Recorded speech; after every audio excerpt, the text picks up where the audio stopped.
Question is a sum of rupees 14,375 when invested at R% interest per year, compounded annually, amounts to rupees 16,767 after 2 years. What is the value of R? R मतलब rate of interest क्या है? Question पढ़ लिया हमने. अब हम पहले सबसे पहले डेटा वैल्यू निकालेंगे कि हमें क्या क्या क्वेश्चन में दिया गया. अ सम ऑफ रुपीज़ 14,375. अ सम जैसे मैंने बताया कि सम का हमेशा मतलब होता है प्रिंसिपल हमें दी गई है, that is 14,375 when invested at R%. So rate of interest हमें दिया नहीं गया, हमें लिखा गया कि वो है R% पर ईयर और क्वेश्चन में ये हाईलाइटेड है कि ये कंपाउंडेड एनुअली. अब अगर आपने वो वीडियो देखी होगी जहाँ पर मैंने आपको बेसिक अच्छे से समझाया था, वहाँ पर मैंने ये फंडा बताया था कि compounded annually, compounded by annually, monthly, daily, ये कहाँ पर डिफरेंस लाता है. ये डिफरेंस लाता है हमारे पास जो लास्ट कंपाउंडेड वैल्यू है इसको कैलकुलेट करने में. ठीक है, अब मैं ज़्यादा डेप्थ में नहीं जाऊँगा. आई होप आपको उस वीडियो में आपने समझा होगा. हमें दिया हुआ है कि it is compounded annually. It amounts to rupees 16,767. जहाँ पर भी हमारे पास अमाउंट्स टू लिखा होगा, देखो सम ऑफ लिखा है मतलब वो प्रिंसिपल को डिनोट कर रहा है. अमाउंट्स टू का मतलब है वो फाइनल अमाउंट को डिनोट कर रहा है. फाइनल अमाउंट जो कि मैंने बताया था होती है प्रिंसिपल प्लस कंपाउंड इंटरेस्ट. ये प्रिंसिपल कौन सा, ये वाला प्रिंसिपल नहीं, ये है प्रिंसिपल अपना लास्ट कंपाउंडेड वैल्यू वाला. और हमें दिया गया है कि amounts to rupees 16,767 after 2 years. मतलब ये है अमाउंट 2. ठीक है, अमाउंट 2 मतलब 2 साल बाद वाली अमाउंट है. अब हम इसको निकालते हैं कैसे. अब सबसे पहले मैंने एक फॉर्मूला था जो कि मैंने बेसिक वीडियो में कवर नहीं किया गया था, जो कि ये था basically an+1 is equals to an multiply by 1 + r/100. ठीक है, इस फॉर्मूला को हमने कवर नहीं किया था उस वीडियो में. मैंने आपको बोला था कि मैं आपको आगे जाके समझाऊंगा कि ये फॉर्मूला आप कहाँ यूज़ कर सकते हो, किस तरीके से यूज़ कर सकते हो. तो इसी क्वेश्चन में आपको समझाऊंगा मैं कैसे आप यूज़ कर सकते हो. ठीक है, इस चीज़ को मैं थोड़ा सा छोटा करके लिख देता हूँ, काफ़ी जगह खा रहे हैं. सो हमने लिखा कि amount 2 is equals to principal plus compound interest where principal is equals to last compounded value. Let's say हम डायग्राम की तरह इस क्वेश्चन को समझते हैं कि ए ने बी को 14,375 रुपये जो है उधार पे दिए. बी ने 2 साल बाद इसे ये पैसे वापस करे और वो थे 16,767. ये पहला दिन है, ये 1 साल बाद है मतलब 12 months, एंड यहाँ पर आ गया 2 years बाद 24 months. अब ये मत मेरे से पूछना कि मैं 12 months का ही गैप क्यों ले रहा हूँ, खुद होश में रहो. ठीक है, मैंने जैसे वहाँ पर भी बताया था कि क्योंकि यहाँ पर कंपाउंडेड एनुअली बोला है, एक साल का हम डिफरेंस लेंगे. ठीक है, पहले दिन अगर बी ने ये पैसे वापस करने होते ए को, जो कि उसने 14,375 रुपये लिए, तो वो अगर पूरा का पूरा 14,375 रुपये वापस कर देता तो ए खुश हो जाता है. A would be happy. So this would be the final amount. अगर वो 0th डेट पे या फिर फर्स्ट डेट पे, जो भी आप बोलो वो आपकी मर्ज़ी है. इसको 0th बोला करो. ठीक है, हम इसको फर्स्ट इसलिए बोलते हैं कि लाइक आज पहला दिन है लोन शुरू होने का, बट अगर हम इन ए की टर्म्स में लिखे तो हम इसे A0 बोलेंगे. ठीक है, तो अगर ये 0th, क्योंकि यार ये 0th में बेसिकली बोल रहा हूँ कि कितना टाइम उसे हो गया लोन लिए हुए. अब जैसे मैंने यहाँ पर A2 बोला था तो इसका मतलब उसे 2 साल हो गए. क्वेश्चन में बोला कि आफ्टर 2 years. ठीक है, अभी तो उसे 0 साल हुए तो इसलिए A0. तो जिस अमाउंट पे लोस पहले दिन ही क्लोज हो जाएगा दैट वुड बी 14,375. वो जो कि सिर्फ प्रिंसिपल होगा, कंपाउंड नहीं लगा होगा उस पर किसी भी तरीके का कंपाउंड इंटरेस्ट, एंड इसी अमाउंट पे लोन क्लोज. 12 months बाद अगर उसे क्लोज करना होता तो उसे अगेन अमाउंट देनी पड़ती A1, जो कि निकल के आती है प्रिंसिपल प्लस कंपाउंड इंटरेस्ट। ये प्रिंसिपल कौन सी वैल्यू होती? ये हमारे पास होती फाइनल, जो लास्ट हमारे पास कंपाउंडेड वैल्यू है, that is A0। So A1 would be equals to A0 plus compound interest, है ना। यहाँ पर कंपाउंड इंटरेस्ट मैंने बताया था किसके बराबर हम लिखते हैं, यही प्रिंसिपल जो कि हमारा लास्ट कंपाउंडेड वैल्यू है, मल्टीप्लाई बाय R/100। इस चीज़ को हम लिख सकते हैं, अगर हम CI की वैल्यू यहाँ पर पुट करें, हमारे पास A1 निकल के आता है A0 plus A0 multiply by R/100, क्योंकि प्रिंसिपल ये वो वाला है कि लास्ट कंपाउंडेड वैल्यू जो कि हम A0 लिखते हैं। सो यहाँ से निकल के आ गया कि A1 is equals to A0 common हम लिख दें और 1 प्लस R/100, है ना। अगर मैं 1 साल बाद अपना लोन क्लोज कर रहा है बी जो बेसिकली जिसको ए ने लोन दिया है, अगर वो 1 साल बाद अगर वो पैसा देना चाहे तो उसे इतना पैसा देना पड़ेगा। यह है amount to be repaid after closing the loan after 1 year. वो किसके बराबर होगी? अगर वो A0 था, मतलब अगर वो 0 दिन पर ही क्लोज कर देता, वो वाली value multiply by 1 plus R/100, ठीक है। अब यही चीज़ अगर हम बी पूछ रहे हैं कि अगर उसने 1 साल बाद भी क्लोज़ नहीं किया, उसने 2 साल बाद क्लोज़ किया, तब उसे कितना रुपए देने पड़ेंगे? हमने बोला ठीक है बताते। अब बिना इसको छुपाए हुए, आई होप थोड़ा सा आप दिमाग लगाओ, खुद सोचो कि वो वैल्यू क्या होगी।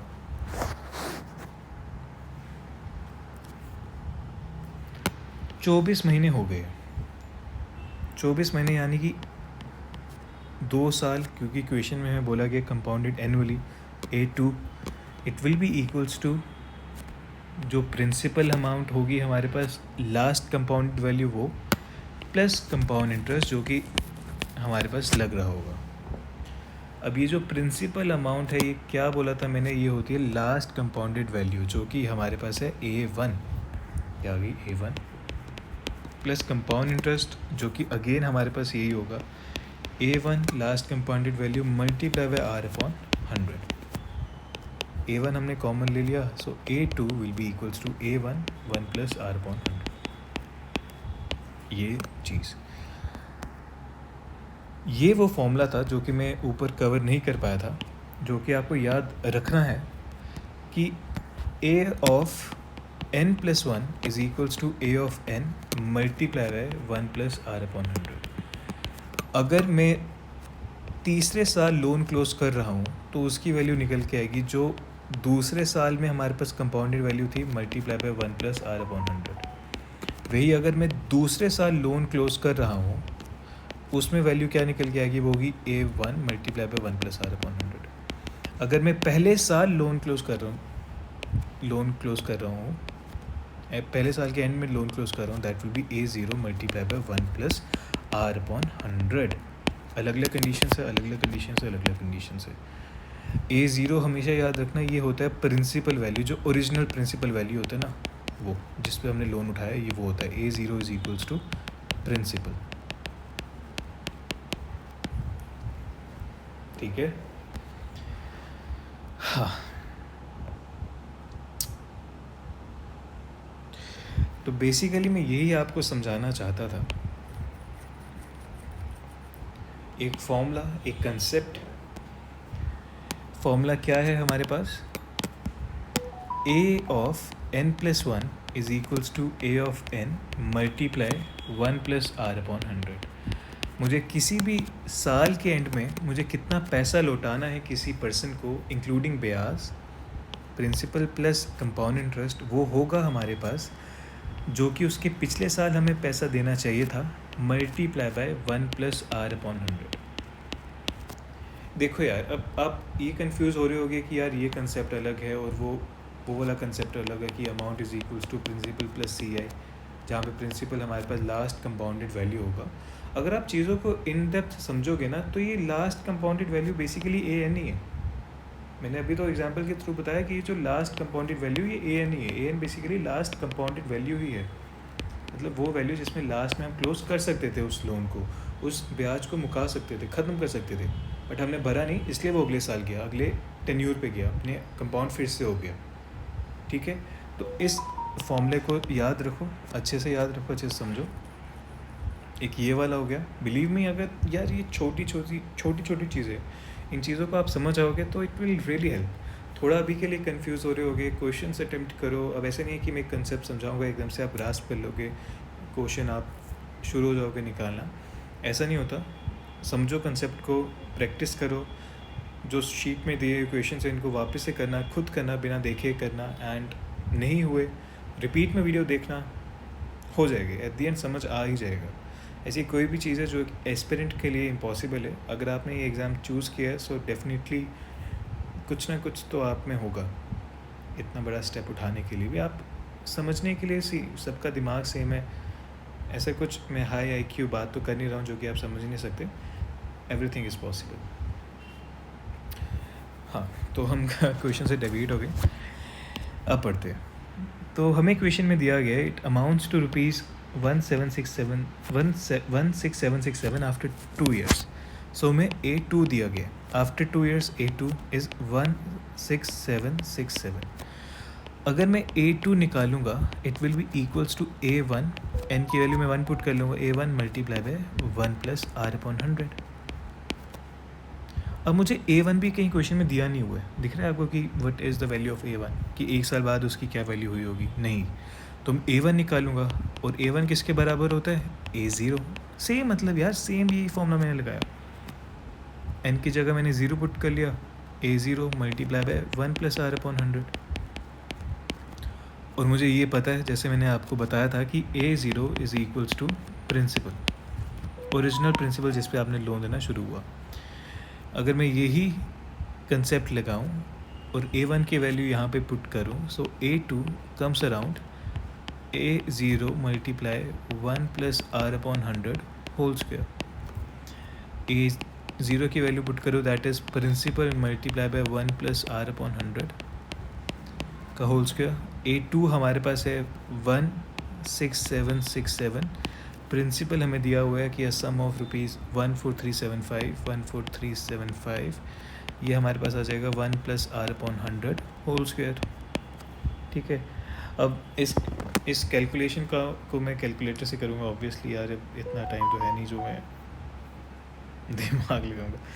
अपॉन 14375, ये हमारे पास it comes around 1.1664 is equals to 1 + R/100 whole square. यहाँ पर अगर हमें इसका क्या बोलते हैं, वो करेंगे, स्क्वायर रूट करेंगे, तो हमारे पास आ जाएगा square root of 1.1664, it comes around 1.08 is equals to 1 + R/100, ठीक है। ये चीज़ 1 इससे माइनस हो जाएगा, सो 0.08 इज़ इक्वल्स टू R/100, तो 8/100 is equals to R/100, and R की वैल्यू हमारे पास आ जाएगी 8%। कैलकुलेशन सीखने वाली चीज़ नहीं थी, उसके लिए क्वेश्चन नहीं था, क्वेश्चन था इस चीज़ को समझने के लिए कि ये चीज़ क्यों है, कि क्यों हमारे पास ये चीज़ हम अप्लाई करते हैं। बेसिकली इसका फंडा उसी से जुड़ा हुआ है, जैसे मैंने आपको समझाया था कि amount is equals to, in case of compound interest, amount is equals to principal plus compound interest. Principal हमारे पास क्या होता है, जो कि लास्ट कंपाउंडेड वैल्यू होती है, एंड कंपाउंड इंटरेस्ट क्या होता है, last compounded value multiply by R/100। इसी लास्ट कंपाउंडेड वैल्यू को हम लिखते हैं A ऑफ n, और ये अमाउंट हमारे पास आ जाएगी A ऑफ n + 1, इसी को हम लिख देते हैं 1 + R/100। ये चीज़ है, सिंपल सी चीज़ है, ईजी है, ज़्यादा कुछ मुश्किल नहीं है, हो जाएगा।